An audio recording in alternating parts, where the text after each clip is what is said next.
Hi everybody and welcome to another R. Stuart & Co. virtual tasting. I'm Joe Stuart here with my dad Rob Stuart. Hi. Tonight to talk to you about our Reserve Club wines. Our first shipment of 2021 for our Wine Club members is going to be coming out in just a couple weeks in mid-March. And so we wanted to break down the different wines that are going to be in that shipment. Here tonight we're going to talk about our Reserve Club. And the Reserve Club is where you're going to find your small production wines, your collectible wines, a lot of our single vineyards. And if this is the type of, if you're a wine collector, if you're somebody who likes to have something, put it in your cellar, let it age, this is the club for you. And we've got some really beautiful wines here to talk about that are going to be coming out in just a couple weeks if you're in the Reserve Club. And that begins with the 2016 Hirschy Pinot Noir. Now actually, Dad, all of these wines are 2016. That's correct, Joe. It's a very interesting vintage. I think if you've had our wines over the years, if you think about 2012 or 2008, lots of intense middle palate fruit in these wines. That's the first thing that jumps out at you when they're young. And for me, obviously tannin and acid are the structure to give you ageability, but you have to have lots of fruit concentrated in the middle palate. Otherwise, you're just aging an any-day-old wine. And so you want the structure, of course, but you want lots of fruit. And that's why these vineyards are reserve vineyards. Year after year, it doesn't matter the vintage. They always produce that intense concentration of flavor. So let's talk about 2016. First of all, being a unique year, it was slightly warmer than average, but not hot like 2014 and 2015. What made it unique is we had a very early bud break and early bloom. We actually had all of our wines in the barn, we say, and meaning they were harvested and at least picked and in the processing and fermentation mode in the winery before October 1. Normally, I don't even start till October. So early, it was a typical length of season, but it was shifted more earlier. And also during bloom, we had a little bit of precipitation that caused the flowers to, not all of them, to fertilize very well. So you had about 15-20% of little tiny berries, and then the rest of the cluster was regular berries. And since you're trying to pick so that everything is ripe, you're kind of waiting a little bit. So those little tiny ones give you lots of concentration. And so the yields were down a bit because of that. But warm, not too hot. Still, we had those cool nights. It was easy to grow grapes that year. We had very little disease pressure. So let's start with the Hirschy vineyard. And I get lots of cherry. This is from our warmest site. So red and cherries and, Queen Anne's and Bings going on here. There's some spice in there, like Chinese 5-spice.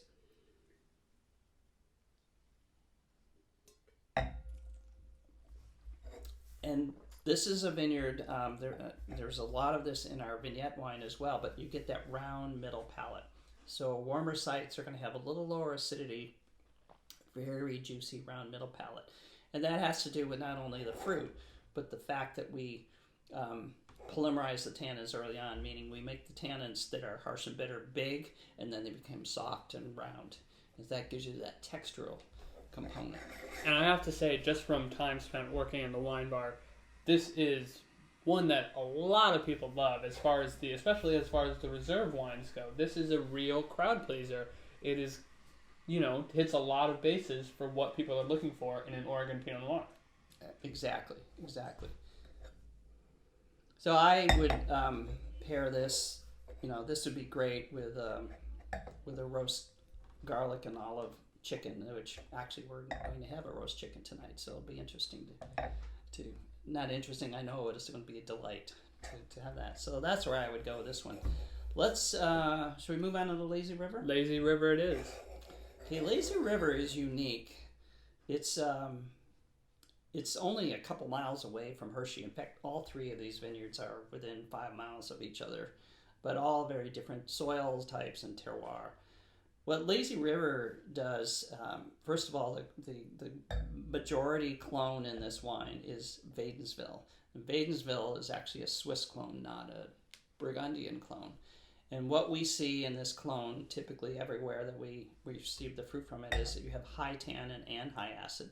So those people that don't really care for Pinot Noir that they've ever had, that they're big cab drinkers, this is the wine I go to and I say, well, try our Lazy River. And it has more power to it. Definitely, I think of lamb meatballs and just lots of thyme and spice, herbal, spice. It has plenty of acid. You notice on the finish, even though it's very ripe and dark and intense. Yeah. I think of walking through the forest, and that smell of balsam fir comes across in the aromatics as well. But it's got that zip, that spice, which right, is nice. Which you don't always see in Pinot Noir. No, it's very unique. The clusters are looser, the berries are bigger, but the skin is thicker. So it is a Pinot Noir. It's originated, well, at least as far as we know, in Switzerland. So it's a Swiss clone. And then finally we have the 2016 Menefee Pinot Noir. And this is really a terrific wine. We've also got it coming out in our reserve club, this is our reserve club, our red wine club and our classic club. So this is one that we really want a lot of people to try because it is just that great.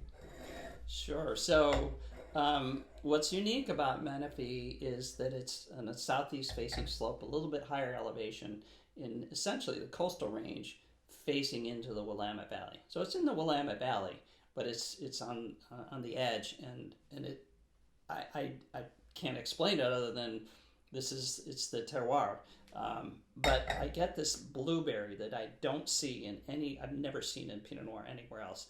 Kind of like those wild blueberries that if you were ever in New England and picking the wild blueberries, not the big ones that you get in the market necessarily, and you crunch them up in a bowl, that's what you get. You get blueberry and blackberry. And it's a little bit, as far as Pinot Noirs go, a little bit sweeter, a little bit creamier. Well, it's actually technically not any sweeter. There's no residual sugar in any of these, but it comes across that way because once it goes in your palate, it's very silky across the middle palate. There's still good acidity on the finish. This wine I would pair with chicken moringa, which is chicken with some mushrooms and tomatoes, or a tomato tart, something like that. So it's just what I love is it's so different from any other Pinot Noir that we make. And again, this one will be coming out in several of our Wine Club shipments. So if you're not a Reserve Club member, don't worry, you won't be missing out. But again, as we mentioned before, these wines, the Reserve Club wines, are, if you're into collecting, if you're into letting your wines age, this is the club for you. A ton of just beautifully made, small production, made with care, individual wines that will add real elegance to your cellar collection. And if you want to find out any more about all of them, you can find them on ourstuartandco.com or find out all the information about our different wine clubs on ourstuartandco.com. Thank you. Thanks for joining us. We'll be back soon with another virtual tasting.